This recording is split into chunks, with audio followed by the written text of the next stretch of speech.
Hello, and welcome to our webinar on frequently asked questions in SEND. I've tried to answer the questions I feel may be most relevant to parents of SEND children. Here is a list of the questions I will answer in this webinar. If you feel you would like more information around any of the questions, then please do not hesitate to contact me, where I will try to clarify things further. What kinds of special educational needs and disabilities do the school provide for? Well, there are four main areas encompassing all special needs. They are communication and interaction, cognition and learning, social, emotional and mental health, sensory and or physical. Some children may present with one of the needs, others may fall into two or more of the categories. So who is responsible for supporting my child's difficulties with learning and SEND? Ultimately, the class teacher is responsible in ensuring all children learn and make progress in their class. This is through first quality teaching, following the SEND policy, and implementing strategies using the ordinarily available provision guidelines. They make changes to their planning and put in place reasonable adjustments and provision to support.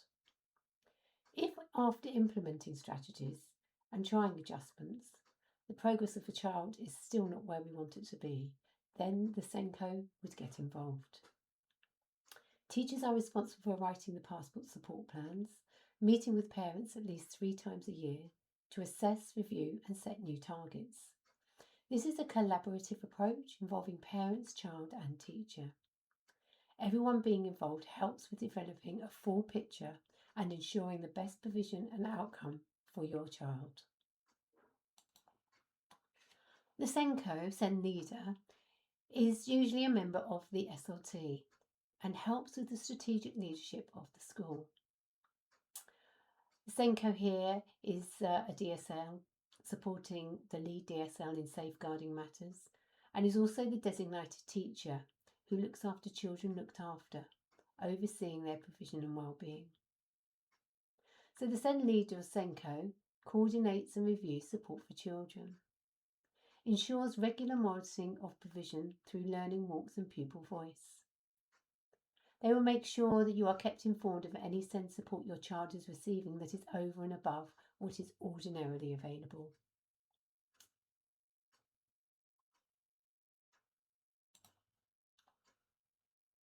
The SEND leader is the link between the school and external agencies, giving advice, training for staff in a specific area. Responsible for updating the register, which allows for close tracking and monitoring of SEND children. The SEND leader has frequent discussions with class teachers regarding specific children and their support. Teachers frequently ask for support or suggestions when what they have implemented has not been successful. The SEND leader imparts information during transitions to a new or next school. The head teacher manages and oversees children, including provision for SEND. They make sure the SEND leader has the correct qualifications along with the teachers. The SEND governor helps to support with evaluation of quality and impact of provision, ensuring there is constructive feedback so there is continuing improvements. So how does the school know if my child needs extra support? Initially, a teacher would be responsible for identifying a child with SEND. There are a number of ways to identify the need. Assessments and screening is one way to indicate there may be a need, along with observation in class. Sometimes behaviour can be an indication of an unmet need. We hold 6 meetings a year to discuss every child and their progress, so we can identify needs during these discussions. There may be records passed up from nurseries or other schools that help us too. And of course, parents. They know their child best and they can help us identify needs in their child. So how will you and your child know if you need extra support?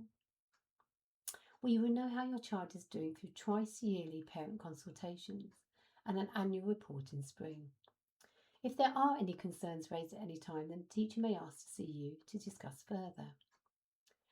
Outside specialists are sometimes involved, and again, you will know through a phone call or an email why this may be necessary and to gain your consent. Of course, you as a parent can express any concerns you may have to the class teacher through our open door policy or through ringing or emailing the office and requesting an appointment. If you feel your concerns are not being heard, then you're advised to contact either the SEND leader or head teacher. We are here to help you. So how will my child be supported in school if they're identified as having SEND? So support at school will firstly be through quality first teaching. Lots of children with difficulties can be supported to make progress through this and through ordinarily available provision. There may be specific strategies or interventions needed that will be discussed with you as parents. There may be support from external agencies such as speech and language, specialist outreach, or the mental health support team. If a child has an EHCP, then there is specified support that needs to be followed. How will the teachers be helped to support my child and what training will they have? Teachers are helped by the SEND leader through discussions, advice and training. Outside agencies run courses for TAs and teachers. One such training is from the speech and language team, who have trained 2 of their TAs in targeted language groups.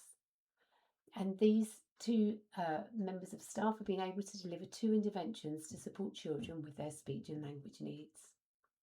As a SEND leader, I attend briefings, network meetings and specialist training. So how will the teaching be adapted so my child can access the curriculum? The subject leaders have carefully planned the lessons to suggest reasonable adjustments, allowing SEND children to access the learning. Class teachers also consider amendments and provision in every lesson to allow all their children to feel included and able to learn. We do use additional adults, but with some caution, as we do not want children to become too reliant on adult support. We still want to teach independence. I have mentioned the ordinarily available provision document that really helps ensure every class is inclusive and adaptive to children's needs. So, how will the progress of my child be measured? It is continuously monitored. It is informally and formally reviewed. Passport support plans with individual targets are monitored and reviewed every term. The EHCPs are reviewed annually. If needed, they can be reviewed earlier through an emergency or interim review. This would only be in extreme cases. So what sort of social and emotional support is in place for my child with SEND? Social and emotional support is led by myself, the SEND leader. I am a drawing and talking practitioner and I can offer this 12-week intervention to children. We also have support from the external mental health support team with our own educational mental health practitioner. We deliver a couple of interventions to develop social skills and emotional regulation. If needed, we have a number of external agencies we can refer to as well. Thank you so much for watching. If you have any questions or would like further support, please do not hesitate to contact me. Thank you and bye-bye.